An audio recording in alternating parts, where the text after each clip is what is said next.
Journal of Palestine Studies summer 2010 issue includes a report on the annual conference of the leading pro-Israel lobby, the American Israel Public Affairs Committee, as well as excerpts from a congressional letter to President Obama sponsored by J Street, a new pro-Israel group.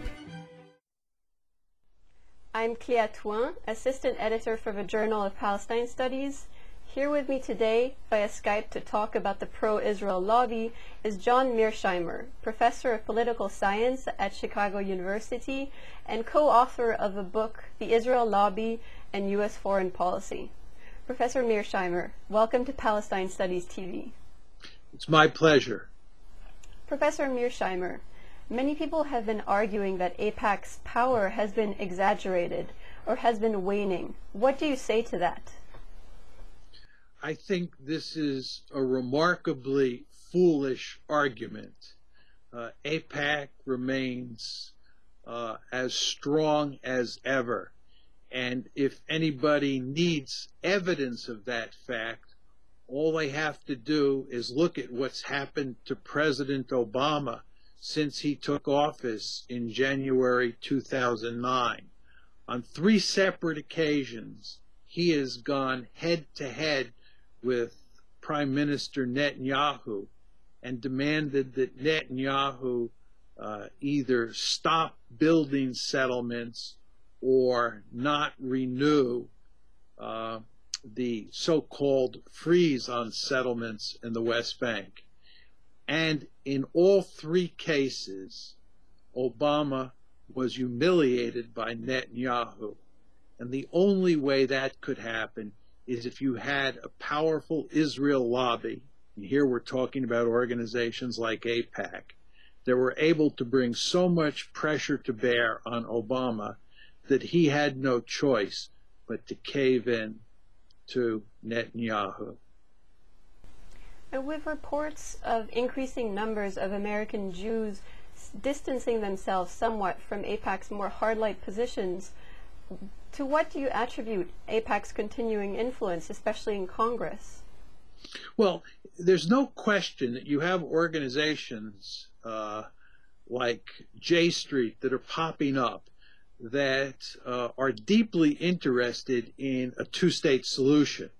So an organization like J Street, unlike AIPAC, wants to support President Obama in his fight with Netanyahu, because J Street and the Jews who are associated with J Street understand full well that Netanyahu has no interest in a 2-state solution, which they think is disastrous for Israel. Quite correctly, I might add.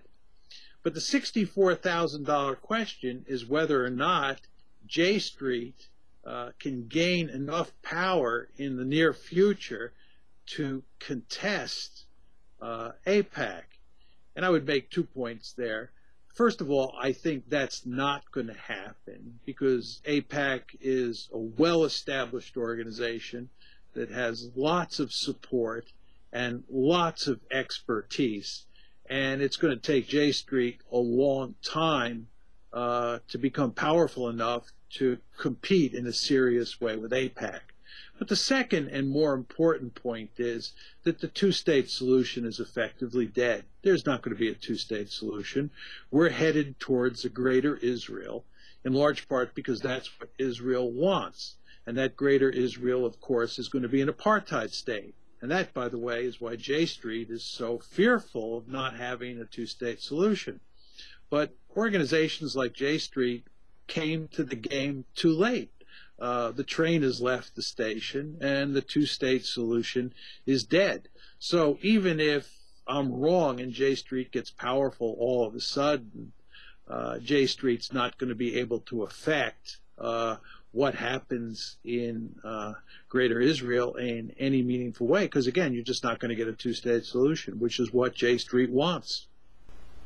And could you talk a little bit more about the role that AIPAC might have played in the administration's retreat from its call for a complete settlement freeze to its endorsement later on of the more limited 10-month settlement moratorium? Well, it's very hard to say exactly what role AIPAC or any other organization or any other individuals in the lobby might have played on pressuring the Obama administration to back off, because most of that lobbying was done behind closed doors. We have all sorts of evidence that AIPAC went to work on Capitol Hill and has put significant pressure on senators and congresspersons to back Israel to the hilt with letters and resolutions and so forth and so on. And we know that that has had an effect on the White House. But in terms of how AIPAC has actually dealt with the White House, it's hard to put your finger on the specifics of that. And what was the significance for the Israel lobby of the March 2010 tensions between the United States and Israel over settlements? I think that the dust-up this past spring and summer scared the lobby greatly. First of all, the lobby likes to pretend that America's interests and Israel's interests are in sync. There's no difference. This, of course, is a ridiculous argument because no two countries always have the same interests.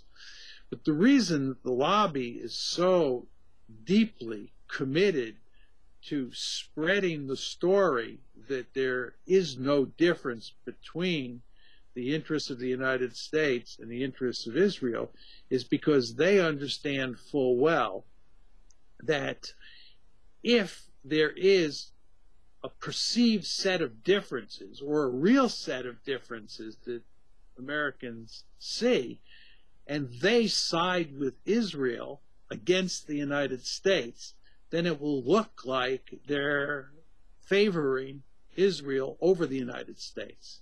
And this would not be good for the lobby. So the lobby likes to, therefore, either emphasize that there are no differences, or if there are differences, to settle them behind closed doors, so that the American people won't see that the lobby is siding with Netanyahu against Obama. Again, I pointed out that Obama and Netanyahu have gone head-to-head 3 times, and in all 3 cases, Obama was humiliated. If the American people really understood what had happened here, that the lobby played the principal role in helping Netanyahu humiliate Obama, the American people would be enraged, because this is an outrageous situation. But of course, the lobby's main goal is to make sure that the American people are ignorant of this situation and instead think that the United States and Israel are always on the same page. So do you think that the Israel lobby has not been hurt by its reaction to the tensions? Well, what's happening here that really matters is that Israel, with the help of the lobby, is effectively committing national suicide. If you don't have a 2-state solution, what's going to happen is that Israel is going to turn into an apartheid state. And once that happens, it's going to be very difficult to sustain that greater Israel over time, simply because apartheid is a repugnant political system and it cuts against core Western values. You want to remember that former Prime Minister Ehud Olmert, this is Benjamin Netanyahu's predecessor, said in November 2007 that if there is no 2-state solution, Israel will end up in a South Africa-like situation. In other words, he was saying, no 2-state solution, Israel will be an apartheid state. And then Olmert said, now this is not John Mearsheimer or Steve Walt or Tony Judd talking. This is Ehud Olmert. He said if Israel ends up in a South Africa-like situation, that will be the end of Israel. What he is recognizing is that an apartheid state is not sustainable. And my argument is that the lobby foolishly believes that it's helping Israel out today by thwarting Obama and preventing the creation of a Palestinian state. This is not helping Israel out. This is dooming Israel. And in fact, what's going to happen over time in this greater Israel is that the more numerous Palestinians are eventually going to get a democratic state, and they're going to outnumber by far the Israeli Jews in the state, and that will be the end of Zionism. And what does the future hold for AIPAC then if it continues on that course? Well, AIPAC will not have much of a future if Greater Israel turns into a binational state, because it will no longer be a Jewish state. I mean, AIPAC depends on the existence of Israel as a Jewish state. And again, this gets to the fundamental divide that exists between organizations like J Street and AIPAC. J Street, much like Ehud Olmert, understands that there has to be a two-state solution in order to secure Israel's future. Right? If there's no two-state solution, they believe, the people associated with J Street, that the logic laid out by Ehud Olmert and by John Mearsheimer will kick in, and that will be disastrous for Israel as a Jewish state. And the J Street people are desperate to ginny up support for Obama in the Jewish community so he could put pressure on Netanyahu to do what is the smart thing. But the problem that J Street faces, and the problem that Obama faces, is that the president is no match for AIPAC or the lobby more generally. There's no American president who has ever been able to take on Israel in a really serious way when it comes to the Palestinians. And it's in large part due to the power of the lobby. In a recently published book, Mitchell Bard argues that there is another lobby, much less talked about, that does influence the question of the Arab-Israeli conflict, and that's an Arab lobby. Could you comment on that assessment? This is not a serious argument. There is no powerful Arab lobby in Washington. There is no lobby on the other side from the Israel lobby.